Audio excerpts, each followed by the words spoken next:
Chapitre 17 L'âme et la nature. Rassembler les différentes lignes de notre être en l'unité universelle.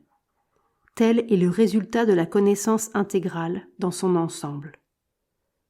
Si nous voulons posséder parfaitement le monde dans notre nouvelle conscience divinisée comme le divin lui-même le possède, nous devons également connaître chaque chose dans son entièreté, d'abord en elle-même, ensuite dans son union avec tout ce qui la complète. Car c'est ainsi que le divin a représenté et vu son être dans le monde. Voir les choses comme des parties, des éléments incomplets, est une connaissance inférieure, analytique. L'absolu est partout, et nous devons le voir et le trouver partout. Chaque fini est un infini et doit être connu, senti en son infinitude intrinsèque, autant qu'en son apparence superficielle finie. Mais pour connaître et percevoir le monde ainsi et en avoir l'expérience, il ne suffit pas de concevoir intellectuellement, ni d'imaginer qu'il est ainsi. Il faut une certaine vision divine, un sens divin, une extase divine, et faire l'expérience de l'union avec les objets de notre conscience. Par cette expérience, ce n'est pas seulement l'au-delà, mais tout ici-bas. Pas seulement la totalité, le tout dans son ensemble, mais chaque chose dans le tout qui devient pour nous notre moi, le divin, l'absolu et l'infini, Satchitananda. Tel est le secret de la félicité complète dans le monde du divin, la satisfaction complète du mental, du cœur et de la volonté, la libération complète de la conscience.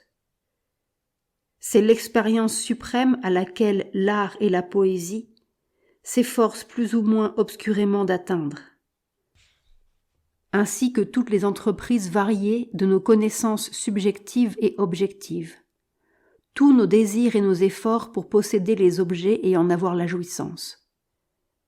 Mais nos tentatives pour saisir les formes, les propriétés, les qualités des choses sont seulement un premier mouvement qui ne peut pas donner de satisfaction profonde, à moins qu'en les saisissant parfaitement et absolument, nous n'arrivions à percevoir la réalité infinie dont elles sont les symboles extérieurs. Pour le mental rationnel ou pour l'expérience sensorielle ordinaire, cette perception peut sembler une fantaisie poétique ou une hallucination mystique. Mais la satisfaction absolue et le sentiment d'illumination qu'elle donne, et qu'elle seule peut donner, est réellement une preuve de sa validité supérieure.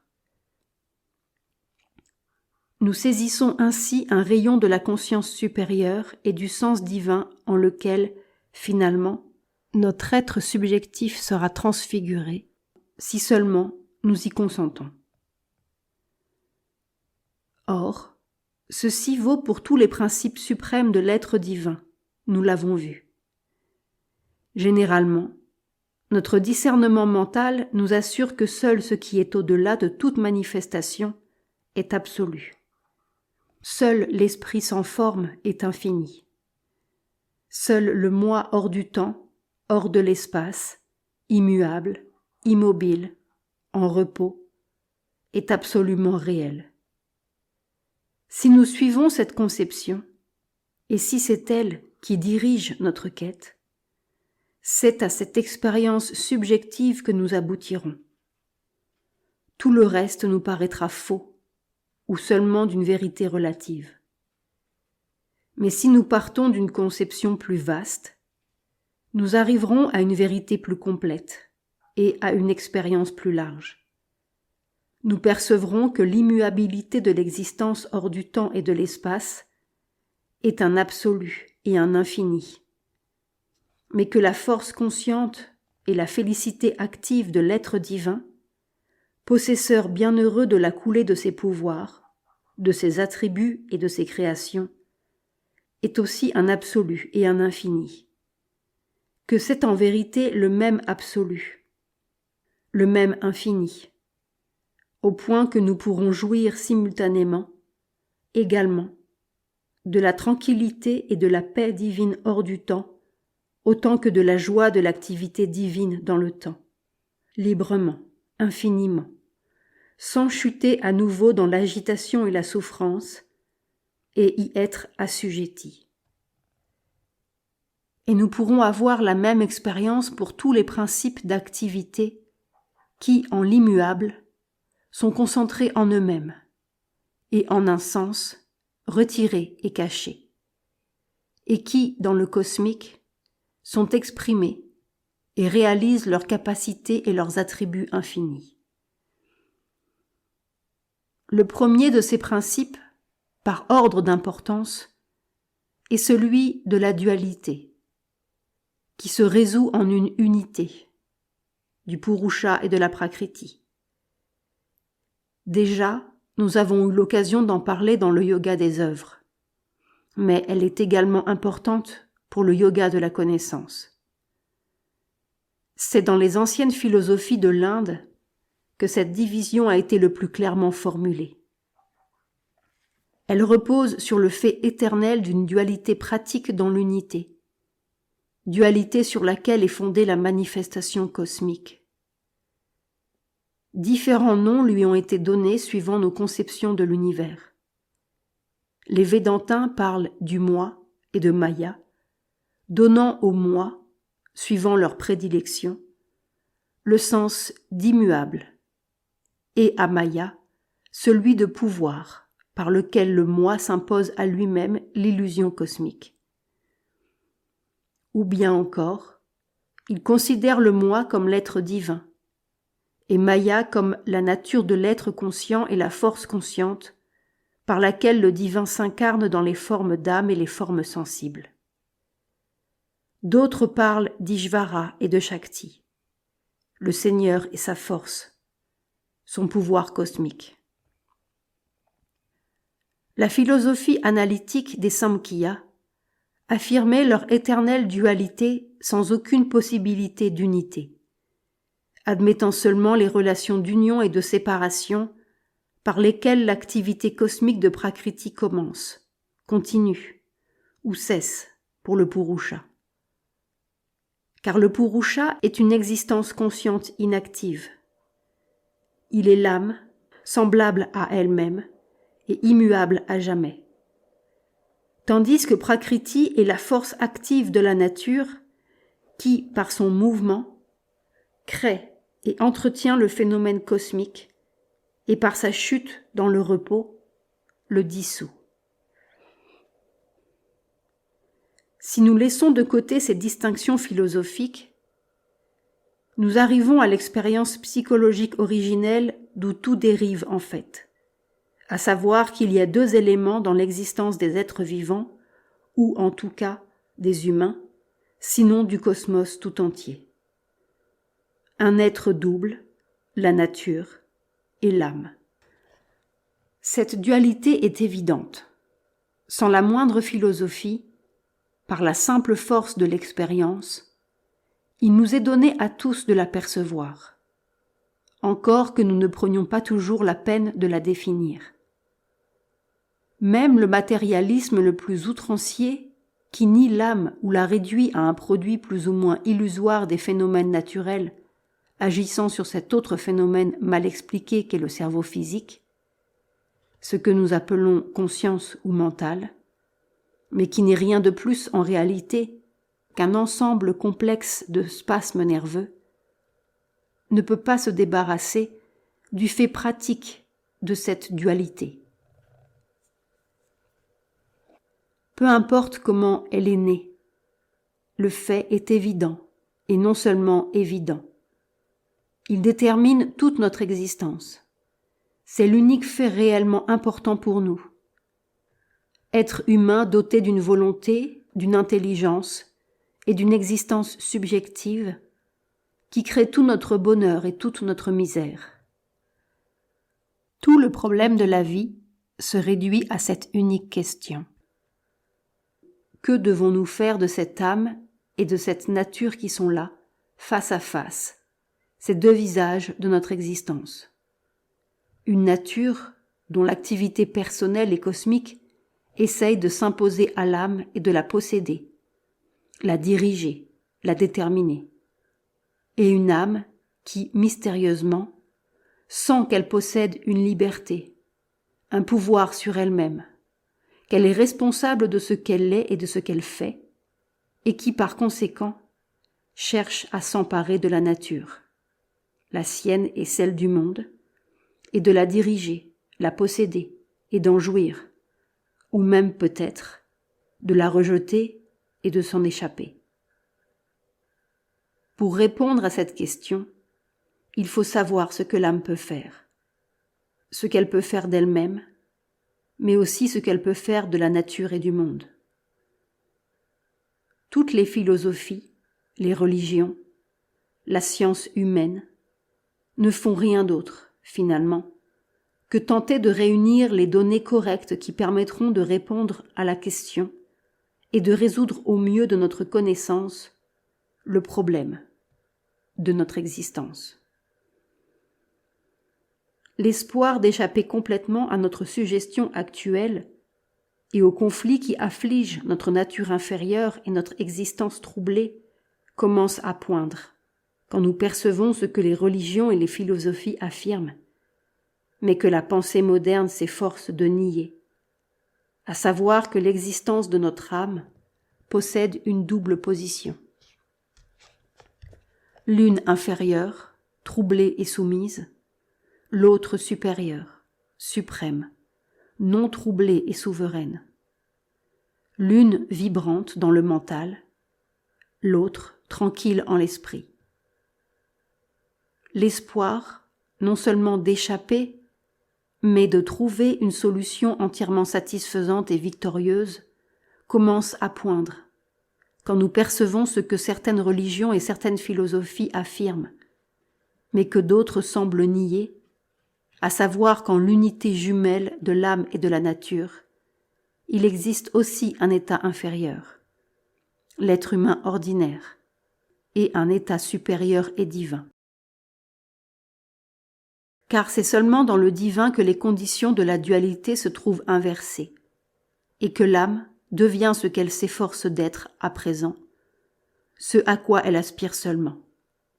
Unie avec le divin, elle maîtrise sa propre nature et possède en même temps la nature du monde.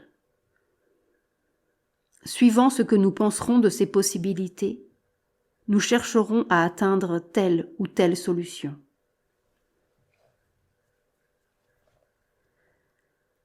Involué dans le mental, assujetti aux phénomènes ordinaires, les pensées mentales, les sensations, les émotions, les perceptions et réactions mécaniques aux chocs vitaux et physiques du monde, l'âme est soumise à la nature. Même sa volonté et son intelligence sont déterminées par sa nature mentale, et davantage encore par la nature mentale de son milieu, qui, à la fois subtilement et ouvertement, agit sur la mentalité individuelle et la domine. Ses efforts pour organiser, diriger et déterminer sa propre expérience et son action sont donc talonnés par un élément d'illusion, puisque, même quand elle pense agir, c'est en fait la nature qui agit et détermine tout ce qu'elle pense, tout ce qu'elle veut et tout ce qu'elle fait. Si elle n'avait au fond d'elle-même la connaissance constante qu'elle est, qu'elle existe en elle-même, qu'elle n'est pas le corps ni la vie, mais quelque chose d'autre qui détermine l'expérience cosmique, ou du moins la reçoit et l'accepte, elle serait obligée finalement de supposer que la nature est tout, et elle-même, l'âme, une illusion. Telle est la conclusion qu'affirme le matérialisme moderne, et à laquelle parvient aussi le bouddhisme nihiliste. Percevant le dilemme, les Samkhya l'ont résolu en déclarant que, en réalité, l'âme ne faisait que refléter les déterminations de la nature, et qu'elle-même ne déterminait rien. Elle n'était pas souveraine, mais en refusant de servir de miroir, elle pouvait se replier dans une immobilité et une paix éternelle. Il y a d'autres solutions aussi qui aboutissent à la même conclusion pratique, mais en partant de l'autre extrémité, l'extrémité spirituelle, car elles affirment soit que la nature est une illusion, soit que l'âme et la nature sont toutes deux impermanentes, et elles nous indiquent un état au-delà où leur dualité n'existe pas.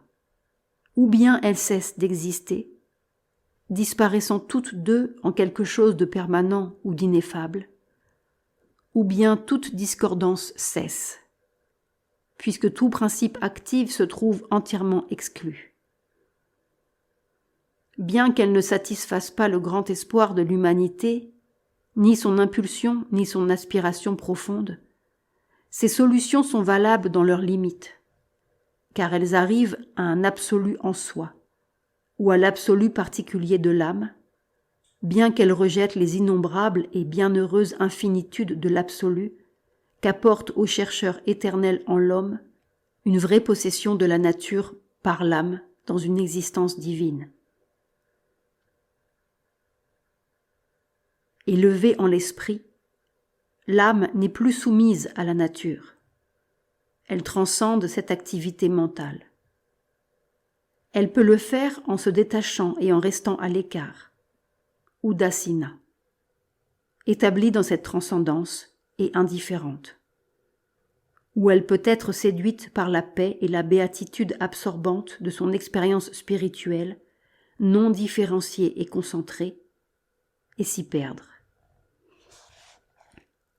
Nous devons alors tout transcender par un renoncement complet à l'existence cosmique et à la nature, au lieu de tout conquérir par une possession divine souveraine. Mais l'esprit, le divin, ne se tient pas seulement au-dessus de la nature. Il en est le maître, et maître du cosmos. L'âme, qui s'élève jusqu'à son état spirituel, doit au moins être capable de cette même maîtrise en s'unissant au divin.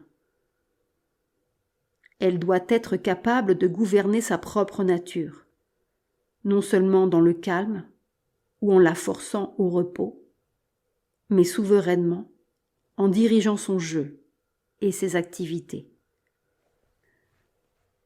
Dans notre existence marquée par une éternelle dualité, nous pouvons atteindre à l'absolu de l'âme, soit par une vie spirituelle intense, soit par la jouissance de toute la nature et de tout ce qui est en elle.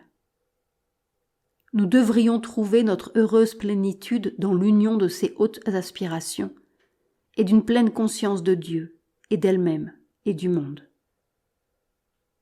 Si nous restons dans la position inférieure, cela n'est pas possible, parce que l'âme agit à travers le mental, et le mental ne peut agir qu'individuellement et fragmentairement, en obéissant de bon gré, ou en se soumettant souvent malgré lui, à la nature universelle par laquelle la connaissance divine et la volonté divine se réalisent dans le cosmos.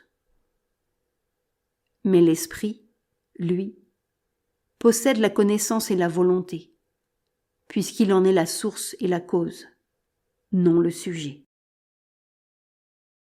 Par conséquent, à mesure que l'âme reprend possession de son être divin ou spirituel, elle redevient maîtresse des mouvements de sa nature. Elle devient, suivant la parole d'autrefois, Svarat, libre et souveraine du royaume de sa propre vie et de son être. Elle acquiert aussi une plus grande maîtrise de son milieu et de son monde. Mais pour y parvenir entièrement, il faut qu'elle s'universalise, car dans son action sur le monde, c'est la volonté divine universelle qu'elle doit exprimer. Il faut d'abord qu'elle élargisse sa conscience et qu'elle voie l'univers en elle-même au lieu de se laisser limiter, comme le mental, par la vision physique vitale, sensorielle, émotive et intellectuelle de la petite personnalité divisée. Il faut qu'elle accepte les vérités du monde, les énergies du monde, les tendances et les objectifs du monde comme siens, au lieu de s'accrocher à ses propres idées intellectuelles, ses propres désirs et tentatives, ses préférences, ses buts, ses intentions et impulsions. Et ceux-ci, pour autant qu'ils persistent, doivent s'harmoniser avec l'universel.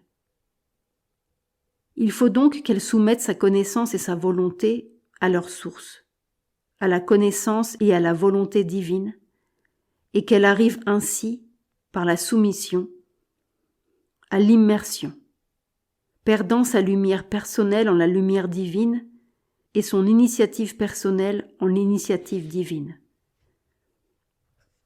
D'abord, être à l'unisson de l'infini, en harmonie avec le divin, puis s'unir à l'infini, être prise dans le divin. Telle est la condition de sa force et de sa maîtrise parfaite. Or, c'est justement l'essence de la vie et de l'existence spirituelle. La distinction entre Purusha et Prakriti, telle que la Gita l'a énoncée, nous donne la clé des diverses attitudes que l'âme peut adopter vis-à-vis de la nature dans sa quête de liberté et de maîtrise parfaite.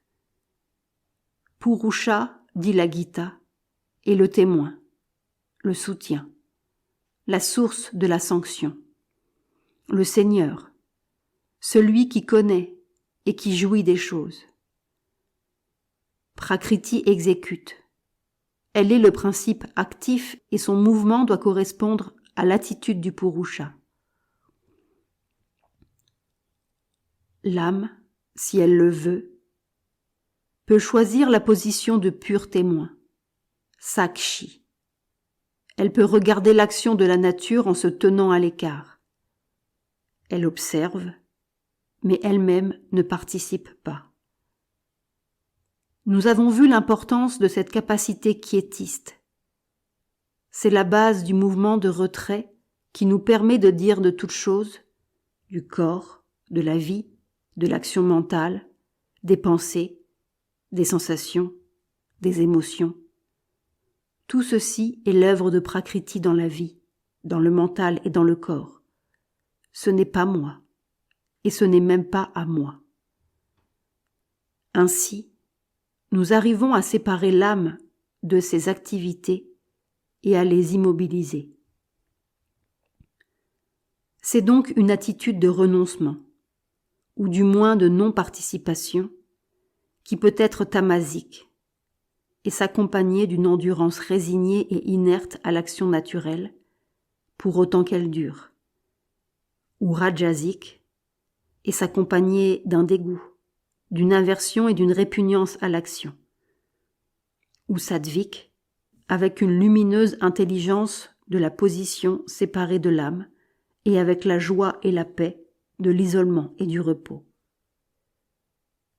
Mais le renoncement peut aussi s'accompagner d'une félicité égale et impersonnelle, comme celle du spectateur à une représentation. Joyeux, mais détaché, prêt à se lever à n'importe quel moment et à partir tout aussi joyeusement. L'attitude du témoin, à son sommet, est un absolu de non-attachement et de liberté qui nous empêche d'être affectés par les phénomènes de l'existence cosmique. En tant que pur témoin, l'âme refuse de jouer le rôle de soutien ou de support de la nature.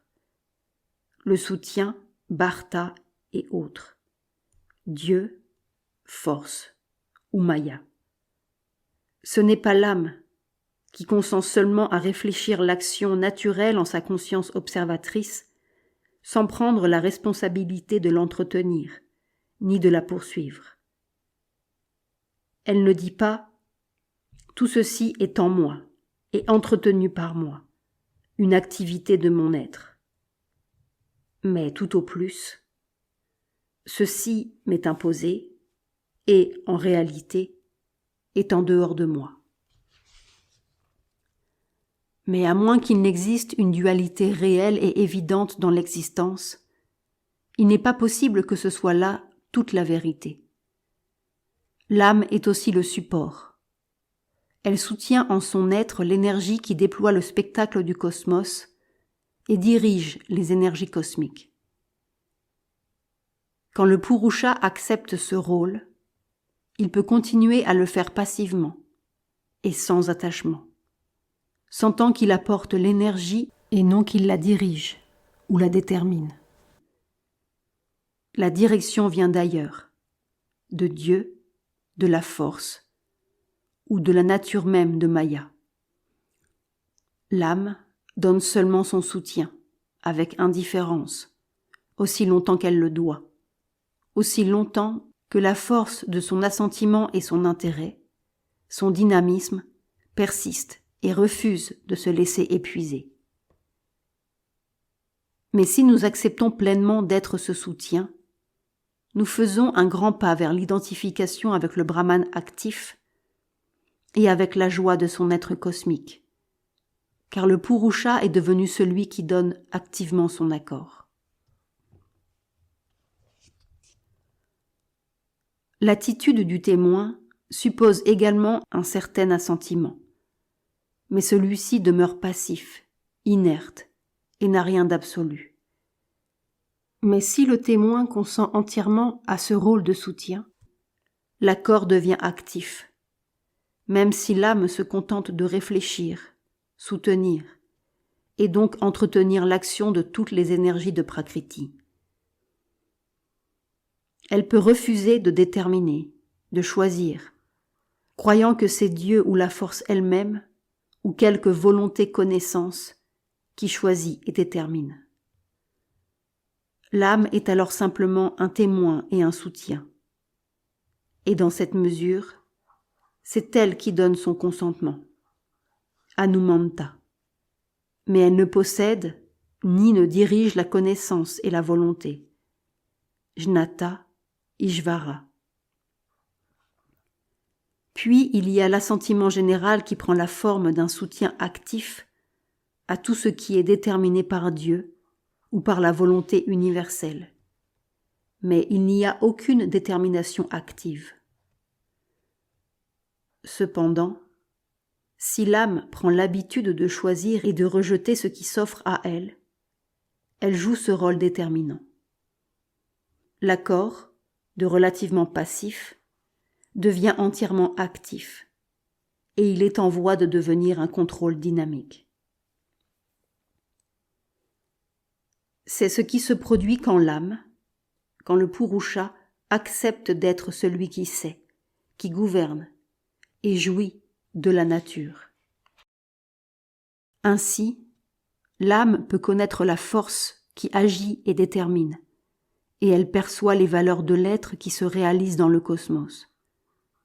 Elle est dans le secret du destin, car la force qui agit n'est autre qu'elle-même, déterminée par la connaissance, qui est son origine, sa source, et ce qui façonne ses valeurs et les actualise.